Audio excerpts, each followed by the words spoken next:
Zdravím všechny, já jsem Freesoul a vítám vás u nového videa.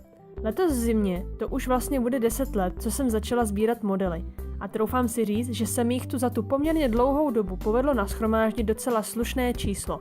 A tak mě napadlo, že by bylo fajn se s váma o to nějak podělit. Takže tohle bude něco jako collection tour, já doufám, že se vám video bude líbit a pojďme na to. Začněme tady touhle menší poličkou, kde mám většinu z jich OF-kových šlajchů, kterých mám ze všech modelů asi nejvíce.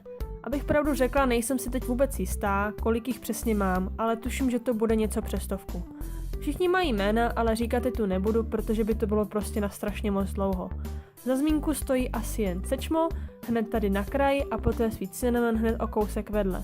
Sweet Cinnamon je exkluziv koník a Sečmo byl nějaká limitovaná edice, tuším, a jsem strašně ráda, že oba mám. Seřazení jsou tu potom víceméně hřebec klisna a pak tamhle vzadu mám hříbátka.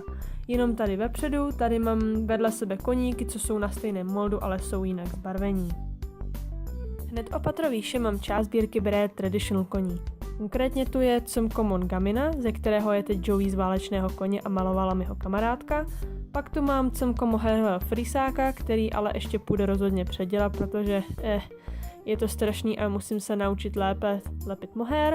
Pak tu má své místo Idokus, který je momentálně pryč na malování a vrátí se mi až v červenci.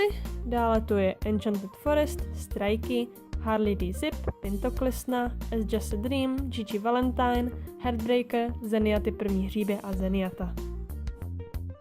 Pokračujeme dále, tady je Mistral Hoiris, Celtic Salnero, Oleris Irish Diamond, což byl můj první tradík a mamku málem kleplo, když jsem ho přitáhla domů. Pak je tu Thor, což není Rare, je to Peterstone, můj jediný veliký a taky dlouho vysněný Peterstone, kterého jsem dostala k 18. narozeninám. Pak je tu širský valach, u mě pod jménem Goliáš, Valley Fox Oliver a Phoenix, Betty the Blue Boons, T.S. Black Tea Affair a moje cimko Rachel Alexandry, která nyní nese jméno Yennefer. Jako další tu mám můj druhý, nebo vlastně třetí největší grál ze všech modelů. A je jim tento grošovaný irský sportovní kůň od značky Copperfox. Zatím je to jeden z tuším 3 Copperfoxů, kteří jsou v České republice, původním jménem Toby, u mě pod jménem Ragnar Moiradach. Pak tu mám svoji Conga line širských klisen, takže je asi jasný, co je můj nejoblíbenější mold. První je tu OF širka, která se jmenuje Snowdrop, pak je tu Blue Ribbon, Amy Pond, obě cemka od Muzzle Horses. Tady teď jedna momentálně chybí, která je na malování a bude Bayroan a jmenuje se Map Paintress. Dále je tu Ellen Rinanon, opět cemko od Muzzle a pak 3 moje cemka, Gabrielle, Priscilla a Night Fury a nakonec další 2 cemka od Muzzle, Jane Doe a Cream. Jako další je tu O'Malley, kterého znáte z videa, a pak Upsy Daisy a McDreamy, což jsou moje nejnovější cemka a nejnovější dokončená cemka. Hned vedle jsou 3 velcí koně, puntikatý Shake, pak Fleet Street Max a Kuši je to klisna, ale na moldu Valacha a u mě se jmenuje Kálesí. Pokračovat budeme tady touhle poličkou knihovnou. Z větších koní je tu Grand Illusion, Sandman a Jake. Grand Illusion a Jake jsou moje cemka. Pak je tu Baron of Nilfgaard, cemko, které jsem dostala od jedné jiné kamarádky, ale začíná se mu pomalu lámat ten modurit, ze kterého má udělaný třeba ocas, takže ho asi budu předělávat. Ačkoliv mě to mrzí a nechce se mi do toho. Pak je tu Triple X3, jedno z mých prvních drastic cemek, který je ale taky v katastrofálním stavu, takže půjde znovu rozřezat a předělat. Nakonec je tu Written in Verse, cemko moje a Vanilka, která je OF tradík. A dole je pak tady Southern Cross, 2 OF šlajchové, Splash Max, Thunderboy, Punk, Gava Sprite, Jasmin Al-Aghakal a 3 OF-kový šlajchové a 1 kolekta. O něco níže se nachází Aristo Z, celý jméno má delší a je to první drastik, kterého jsem kdy dodělala. Byl to původně hanoverský hřebec, namalovaný od Muzzle Horses, protože jsem byla neschopná udělat takhle pěknou zrzavou. A pak je tu Cocaine a Emhyr, Papo a Kolekta koníci, oba jsou moje práce. Dále je tu Butterdough, ponička z loňského adventního kalendáře, pak Cidariska, šetlenský poník, taky malovaný mnou.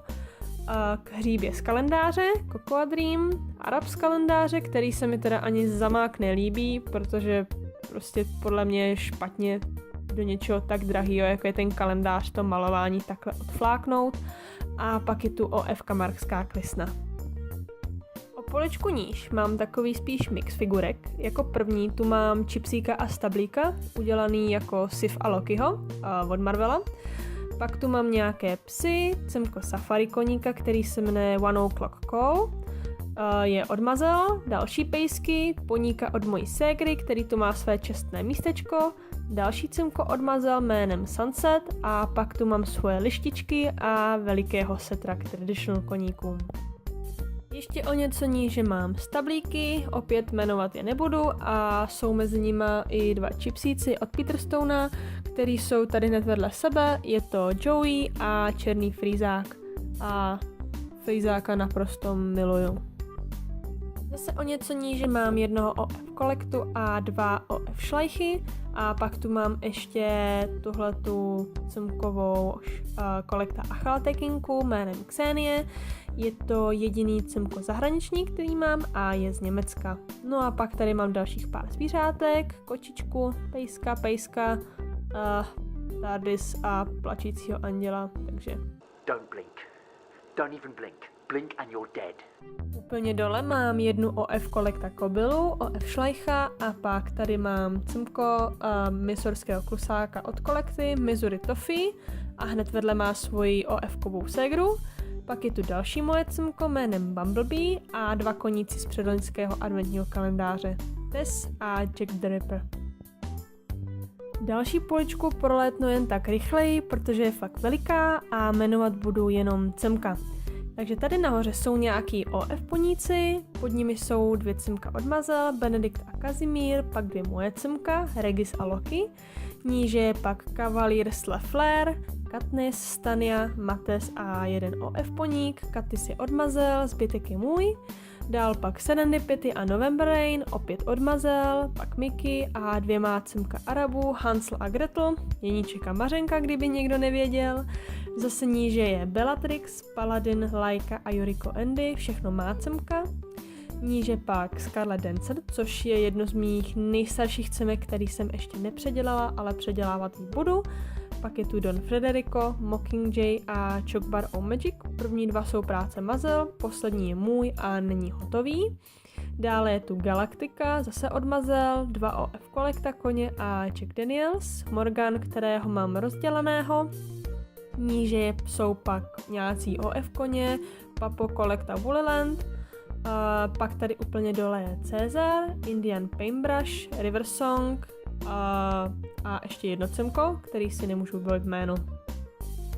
Dostáváme se k posledním dvěma poličkám, kde mám i poslední 4 tradiíky, a to Frankela, Valegra, což je mimochodem můj druhý největší grál a strašně jeho i Charlotte obdivuju a strašně ráda bych je někdy potkala naživo, což se mi asi nikdy nepovede, takže jsem strašně ráda, že mám alespoň takhle model.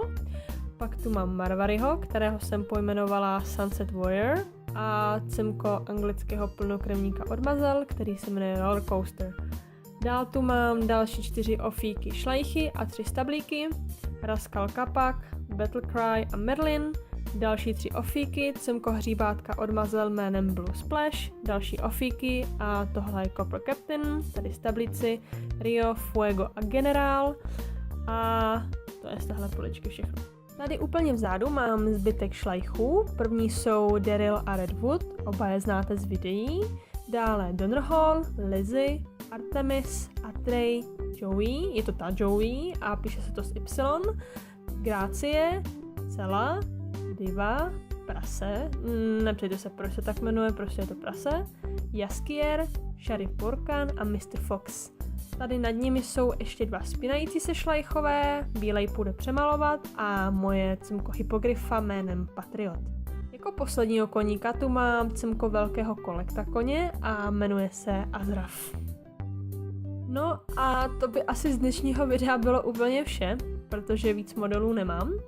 Děkuji všem, kteří jste se na něj podívali, v budoucnu plánuji udělat video ještě čistě o cimkách, které jsem malovala a snad se teda k tomu někdy dostanu. Doufám, že se video líbilo a zase někdy příště. Čau.